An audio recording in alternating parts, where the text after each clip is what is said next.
Hello friends, welcome to do practice. कैसे हैं आप सब।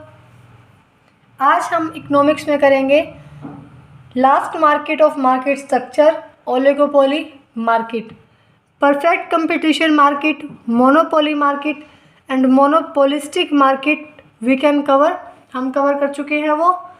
आज हम करेंगे ओलिगोपोली मार्केट। तो सबसे पहले हम देखते हैं कि ओलिगोपोली मार्केट का मीनिंग क्या है। देखिए, ओलिगोपोली मार्केट एक ऐसी मार्केट है जहाँ पे बहुत कम या स्मॉल नंबर ऑफ सेलर्स हैं जो पूरी मार्केट में अपना प्रोडक्ट सप्लाई करते हैं। Oligopoly markets are market dominated by a small number of suppliers. Means complete market में बहुत कम ही सप्लायर्स हैं जो अपना प्रोडक्ट सप्लाई या सेल करते हैं।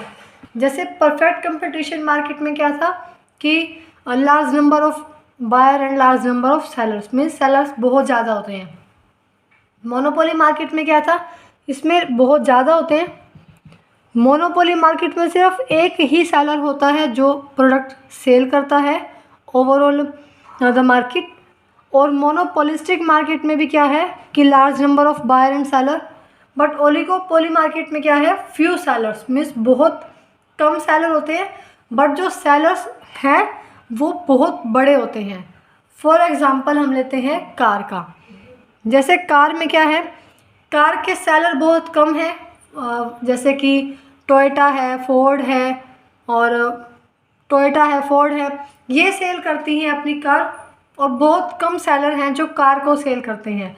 तो कार एक ओलिगोपोली मार्केट का एग्जाम्पल है कि कार को सेल करने वाले सप्लायर्स, सेलर्स बहुत कम हैं, बट जो सेलर्स हैं वो बहुत बड़े हैं। मीन्स वो इतने बड़े सेलर हैं कि वो पूरी मार्केट में अपना प्रोडक्ट सेल कर सकते हैं, इतना उनके पास प्रोडक्शन है। बट सब उस प्रोडक्ट को सेल करने वाले सेलर कम हैं। अगर आप कार को देखेंगे कि कार को सेल करने वाले सेलर कितने होंगे, एक लिमिटेड नंबर ऑफ कंपनीज होंगी जो कार को सेल करती होंगी। ना तो ऐसा है मोनोपोली मार्केट की तरह कि सिर्फ एक ही कंपनी सेल करती है, और ना ऐसा है परफेक्ट कंपटीशन की तरह कि बहुत सारी कंपनीज कार को सेल करती हैं। ओलिगोपोली मार्केट मीन्स कि सप्लायर्स और सेलर्स कम हैं, पर जितने हैं वो बहुत बड़े हैं और काफ़ी अमाउंट तक मार्केट को वो कवर करते हैं, काफ़ी मार्केट में वो अपना प्रोडक्ट सेल करते हैं। तो ये था सिंपल सा मीनिंग कि small number of suppliers but big sellers. उसके बाद है features of oligopoly. First is few big sellers. वही सेम पॉइंट कि सेलर्स फ्यू हैं, कम हैं, बट वो सेलर्स क्या हैं, बड़े हैं। मीन्स वो कंप्लीट मार्केट में अपना प्रोडक्ट सेल कर सकते हैं। सेलर कम है, इसका मीन्स ये नहीं है कि वो उनके पास प्रोडक्शन भी कम ही होगा। सेलर्स 4 हैं, पर वो इतने बड़े हैं कि वो पूरी मार्केट में अपना प्रोडक्ट सेल कर सकते हैं। Second is difficult to trace demand curve. Difficult to trace demand curve means कि ओलिगोपोली के अंदर डिमांड कर्व को ट्रेस करना बहुत डिफ़िकल्ट है। क्यों? क्योंकि देखिए, ओलिगोपोली मार्केट में केस होता है कि जैसे 4 फर्म्स हैं जो कार को सेल कर रही हैं, 4 कंपनीज़ हैं जो कार को सेल कर रही हैं। अब मान के चलो, अगर फोर्ड कंपनी वाले अपना कार की प्राइस को कम कर देते हैं, तो फोर्ड कंपनी को देखते हुए जो टोयोटा कंपनी वाले हैं वो भी अपने कार के प्राइस को क्या कर देंगे, कम कर देंगे। मीन्स ओलिगोपोली मार्केट में क्या रहता है कि आपका प्राइस में चेंज होता है अकॉर्डिंग टू राइवल्स। जैसे ही दूसरी कंपनीज अपने प्राइस में या आउटपुट में चेंज करती है, बिल्कुल सेम वही चेंज कौन कर लेता है, अदर कंपनीज। तो यहाँ पे क्या हुआ, दूसरी कंपनी ने कम किया, हमारी कंपनी ने भी कम कर दिया, ठीक है। दूसरी कंपनी ने बढ़ाया, अब दूसरी कंपनी ने अपनी कार के प्राइस को बढ़ा दिया। तो ऐसा नहीं है कि हमारी कंपनी भी कार के प्राइस को इंक्रीज़ कर देगी, मे बी वो कांस्टेंट उसी प्राइस पे सेल करती रहे जिस पे पहले करती थी। ये कंफर्म है कि अगर दूसरी कंपनी कार के प्राइस को कम करती है तो हमारी कंपनी भी कार के प्राइस को कम कर देगी, ताकि उनकी सेल कम ना हो। क्योंकि अगर ये हमारी कंपनी मीन्स टोयोटा कंपनी अगर कार की सेल को कम नहीं करती है तो कार के प्राइस को कम नहीं करती है। तो क्या होगा, कम प्राइस होने की वजह से फोर्ड कंपनी की जो कारें हैं वो सेल होना शुरू हो जाएंगी। इसी वजह से टोयोटा वाले भी अपनी कार के प्राइस को कम कर देते हैं। बट अगर फोर्ड वाले अपनी कार के प्राइस को बढ़ाते हैं तो इट इज़ नॉट नेसेसरी कि टोयोटा वाले भी अपनी कार के प्राइस को इंक्रीज़ करें। ठीक है, तो देखो इससे क्या होगा कि हमारी डिमांड में अप डाउन चलता रहता है। आपने कभी प्राइस कम कर दिया, कभी ज़्यादा कर दिया और कभी कांस्टेंट रखा। तो डिमांड कर्व, एक एक्चुअल डिमांड कर्व ट्रेस करना बहुत डिफ़िकल्ट है कि एक्चुअली डिमांड कितनी हो रही है, कार की डिमांड कितनी है, कम है, ज़्यादा है। कभी आपका प्राइस आपने इतना रखा तो डिमांड इतनी हुई, कम किया तो ज़्यादा हो गई, फिर आपने और कम किया तो थोड़ी और हो गई। मीन्स ये क्या है कि इफ़ेक्ट होता रहेगा, प्राइस कम होने से एकदम डिमांड बढ़ जाएगी, ज़्यादा होने से एकदम डिमांड कम हो जाएगी। तो एक एक्चुअल डिमांड कर्व ट्रेस करना बहुत डिफ़िकल्ट है ओलिगोपोली मार्केट में, क्योंकि इस ओलिगोपोली मार्केट के अंदर आप खुद को नहीं देखते, आप कंपटीटर को देखते हैं कि कंपटीटर कैसा रिएक्ट कर रहा है। जैसा कंपटीटर रिएक्ट करता है सेम वैसा ही आप रिएक्ट करते हैं, हमारी फॉर्म जो कंपनी है वो रिएक्ट करती है। तो अगर आप किसी और को देख के अपने प्राइस सेट कर रहे हैं तो मीन्स वहाँ पे फ्लक्चुएशंस बहुत ज़्यादा होंगे और डिमांड कर्व ट्रेस करना भी बहुत डिफ़िकल्ट होगा। थर्ड है non price competition. Non price competition means कि यहाँ पे जो कंपटीशन है वो प्राइस बेस पे ना होके नॉन प्राइस होता है। फॉर एग्ज़ाम्पल, जो फोर्ड कंपनी है वो भी 5 लाख की कार सेल कर रही है और जो टोयोटा कंपनी है वो भी 5 लाख की कार ही सेल कर रही है। बट डिफरेंस, अगर दोनों ही कंपनी मार्केट के अंदर हैं और दोनों सेम प्राइस पे सेल कर रही है तो कंपटीशन किस बेस पे रह गया? कंपटीशन फिर कहाँ चलेगा? Non price. Non price means फिर बात आएगी कि फोर्ड वाले क्या सर्विसेज प्रोवाइड कर रहे हैं और टोयोटा वाले क्या सर्विस प्रोवाइड कर रहे हैं। तो जो सर्विसेज, जो फैसिलिटीज़ प्रोवाइड कर रही है companies, that is known as non price competition. कि मीन्स फोर्ड कंपनी जो है वो 5 लाख में कार देके क्या प्लस सर्विस प्रोवाइड कर रही है। प्लस सर्विस मीन्स वो जो चेकिंग होती है और आरसी वगैरह है उनकी फैसिलिटी फ्री प्रोवाइड कर रही है, या कार परचेस करने के बाद कोई कूपन प्रोवाइड कर रही है, या उसी में कुछ डिस्काउंट प्रोवाइड कर रही है। मीन्स कि फोर्ड कंपनी वाले same price, Ford company and Toyota company का प्राइस सेम है, फिर भी उनमें कंपटीशन है non price. Non price means services को लेकर, फैसिलिटीज़ को लेकर, कूपन को लेके, डिस्काउंट्स को लेकर उनमें क्या है? कंपटीशन है। तो ओलिगोपोली मार्केट में जो कंपटीशन है वो प्राइस तो में भी सेम ही रहे, ऑलमोस्ट प्राइस सेम रहता है, सिर्फ नॉन प्राइस कंपटीशन चलता है यहाँ पे कि कौन कंपनी कितनी अच्छी फैसिलिटीज़, कितनी अच्छी सर्विस प्रोवाइड कर रही है। तो ओलिगोपोली मार्केट के अंदर नॉन प्राइस कंपटीशन रहता है। प्राइस में कंपटीशन कम होगा बल्कि सर्विसेज में, कूपन्स में कंपटीशन ज़्यादा होगा कि कौन कंपनी कितनी अच्छी फैसिलिटी प्रोवाइड कर रही है। Next point is entry barrier.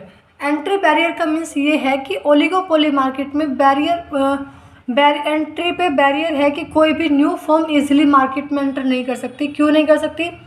क्योंकि ये सेलर, हमने बात की थी कि इन प्रोडक्ट को सेल करने वाले सेलर्स बहुत ज़्यादा होते हैं, बहुत कम होते हैं, बहुत बड़े होते हैं। मीन्स कि अगर आपको कोई ऐसी फर्म ओपन करनी है जिसमें ज़्यादा इन्वेस्टमेंट लगे, अगर आपको एक ऐसा सेलर बनना है ओलिगोपोली मार्केट का कि आप पूरी मार्केट को कवर कर पाएँ, तो उसमें क्या होगा? ज़्यादा इन्वेस्टमेंट ही चाहिए, ठीक है, और उतना उसमें फिर आपको पेटेंट रिक्वायरमेंट भी है। तो मीन्स ज़्यादा इन्वेस्टमेंट की वजह से और पेटेंट फॉर्मेलिटीज़ की वजह से क्या है, कोई भी नई फर्म मार्केट में एंट्री नहीं करती है। इसी वजह से क्या है कि सेलर्स 4-5 ही रहते हैं जो अपनी कैपिटल के थ्रू प्रोडक्शन करते रहते हैं और दे में भी गोइंग ऑन, ठीक है। तो कोई भी नया जो फर्म है वो मार्केट में एंट्री नहीं करती है क्योंकि ज़्यादा इन्वेस्टमेंट चाहिए और पेटेंट फॉर्मेलिटीज़ भी होती हैं, पेटेंट रिक्वायरमेंट भी होती है। उसकी वजह से कोई भी नई फर्म मार्केट में एंटर नहीं करती हैं। ऑलरेडी एग्जिस्टिंग जो सेलर्स हैं वही अपना बिजनेस कंटिन्यू करते रहते हैं। नेक्स्ट इज हाई इंटरडिपेंडेंस और influence on price, output and policy of rivals. हाँ, एक और बात, मोनोपोली मार्केट में क्या था कि बिल्कुल ही बैरियर है कि आप कोई भी फर्म ना एंट्री ही नहीं कर सकती मार्केट के अंदर।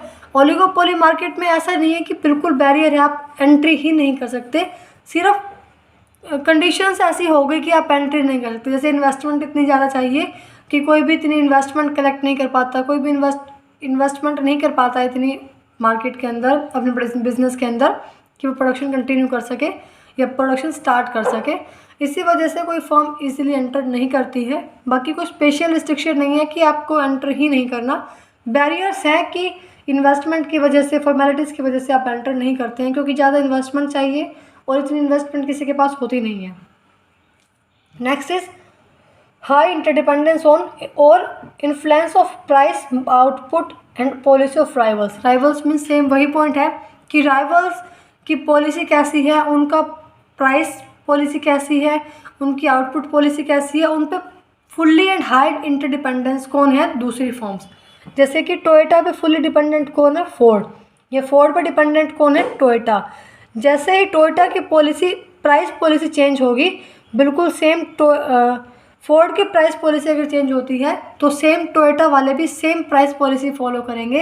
अगर फोर्ड वाले अपना कार का प्राइस 4 लाख कर देंगे तो टोयोटा वाले भी अपना कार का प्राइस 4 लाख कर देंगे, क्योंकि यह ओलिगोपोली मार्केट के अंदर जो फर्म है वो राइवल्स का फॉलो करते हैं प्राइस पॉलिसी, कि उनकी प्राइस पॉलिसी कैसी है, उनकी आउटपुट पॉलिसी कैसी है, वो कितना आउटपुट कर रहे हैं, किस प्राइस पे कंपटीटर सेल कर रहे हैं। Same price and output policy follow करते हैं अदर फर्म्स।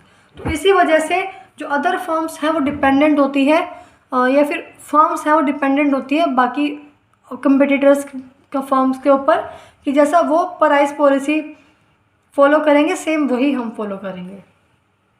इसी वजह से डिमांड कर्व को ट्रेस करना बहुत मुश्किल है, क्योंकि राइवल्स कंपटीटर्स क्या है चेंज होते रहेंगे और सेम हमें भी चेंज करते रहेंगे अपने प्राइसेस में, जिसकी वजह से डिमांड को ट्रेस करना बहुत ही मुश्किल है।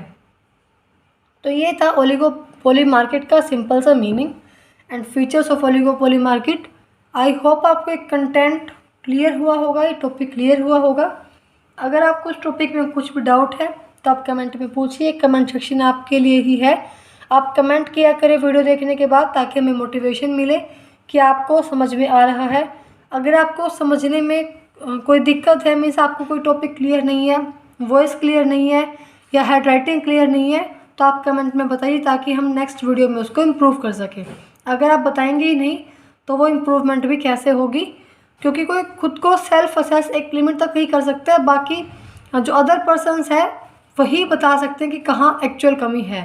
तो आप ऑब्जर्व कीजिए, कुछ कमी है तो आप हमें बताइए, ताकि हम उसको इम्प्रूव कर सकें। कमेंट सेक्शन इसीलिए होता है कि आप अच्छा लगे तो आप मोटिवेट कीजिए, और अगर आपको कमी लग रही है तो आप हमें बताइए, ताकि इम्प्रूव हो सके। और वीडियो अच्छी लगी है तो वीडियो को लाइक कीजिए, शेयर कीजिए और कमेंट करना मत भूलिएगा। और चैनल अभी तक सब्सक्राइब नहीं किया हो तो सब्सक्राइब कीजिए, ताकि आपको आने वाली वीडियो की नोटिफिकेशन मिल जाए।